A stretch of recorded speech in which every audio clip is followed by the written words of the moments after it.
ఆరంభింపరు నీచమానవులు విఘ్నాయాస సంత్రస్తులై,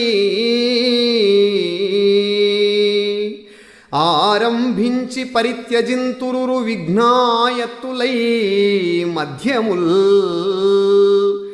ధీరుల్ విఘ్న నిహన్యమానులగుచున్ ధృత్యున్నతోత్సాహులై, ప్రారబ్ధార్థములుజ్జగింపరు సుమీ ప్రజ్ఞానిధుల్ కావునన్. మరి ఈ లోకంలో 3 రకాల వ్యక్తులు ఉంటారు.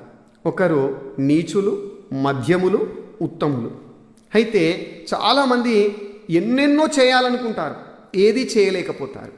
అయితే అసలు ఒక పనిని మొదలు పెట్టాలి అంటే ఇది నా చేత అవుతుందా, నేనేం చేయగలనులే, నా చేత కాదు అని